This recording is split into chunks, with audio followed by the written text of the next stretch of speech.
Moi, j'ai appris à raconter des histoires avec mon grand-père. Il disait, le conte est une histoire d'hier, racontée par les hommes d'aujourd'hui pour les générations de demain.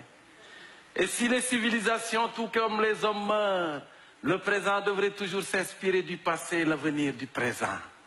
Et parfois, il rajoutait, les enfants, si la rivière a un tracé sinueux, c'est qu'il n'a pas d'ancêtre à suivre. Ça, c'est mon grand-père qui a enseigné ça. Hein? On est maître de sa parole avant de la prononcer. Mais on peut en devenir l'esclave une fois qu'elle a quitté notre bouche. Ça, c'est mon grand-père qui a enseigné ça. Hein? Le mensonge a beau faire 2 semaines de route, la vérité le rattrape en une journée. Et la vérité, comme du piment, elle pique les yeux mais ne les crève pas. Ça, c'est mon grand-père qui a enseigné ça. La mauvaise parole, merci. Oui. Il va prendre ça, mon grand-père, parce qu'il est au ciel depuis un bon bout de temps.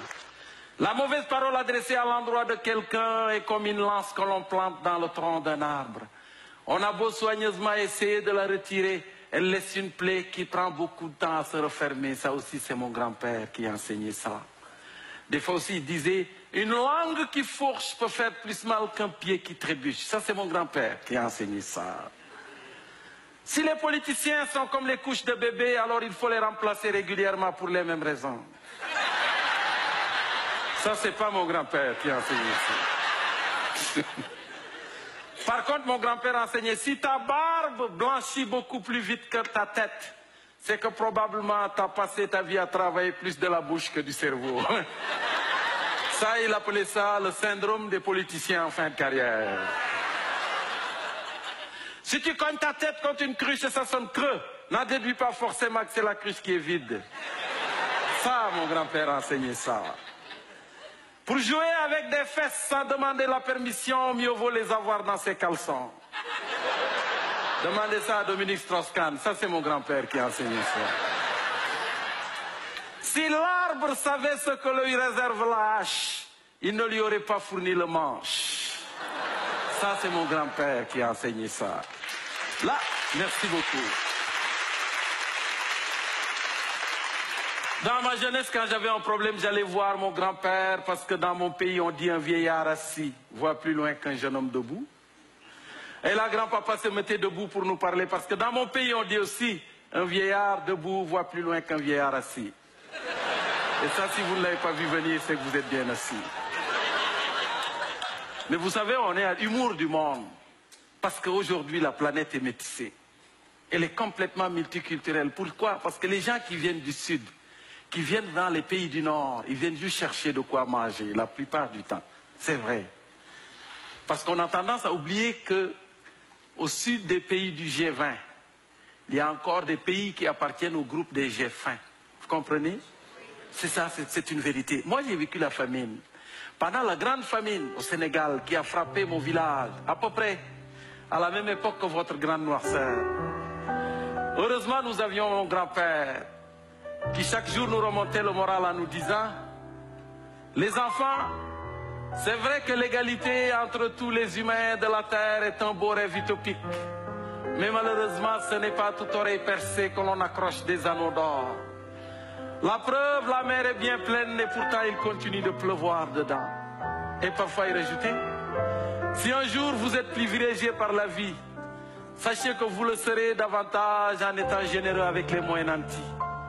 En plus, vous ne risquez que d'être comparable au soleil qui, lui, n'a jamais arrêté de briller au-dessus d'un village parce qu'il est petit. Et pendant cette famine, un jour, mon grand-père m'a remis un sac de grains en pleine nuit.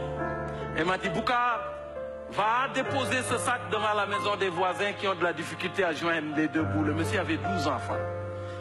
Et quand j'ai demandé à grand-papa pourquoi il ne voulait pas donner le sac directement à ces gens-là, il m'a dit, Bouka, on ne peut pas faire ça. Celui qui veut venir en aide à quelqu'un doit attendre la nuit et déposer ce qu'il peut devant sa maison.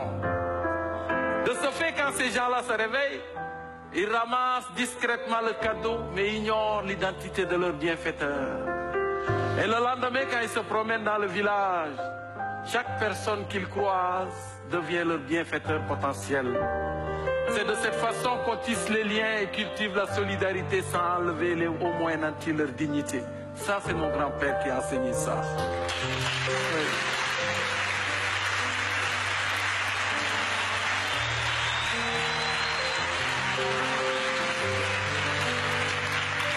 C'est important de penser aux personnes âgées parce que sinon on s'en va vers un cul-de-sac.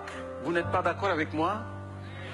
Et plus ils sont âgés, plus il faut en prendre soin. Parce que mon grand-père disait, si tu chouchoutes un vieillard depuis l'aube et le soir tu le grondes, il se peut que de toute sa journée, il ne se souvienne que d'avoir été grondé. Donc il faut faire attention. Parce que les jeunes aujourd'hui, des fois on le dit, des fois je leur dis, on peut bien être à la page, c'est vrai. Mais pour comprendre toute l'histoire, mieux vaut avoir lu celle qui précède avant d'écrire celle qui suit. Les personnes âgées sont, pour moi, des professeurs de choix. Parce qu'ils donnent leurs leçons dans la seule école où on ne décroche jamais. La grande école de la vie. Et c'est pour ça qu'en Afrique, on dit souvent, un vieillard qui meurt est comme une bibliothèque qui s'enflamme.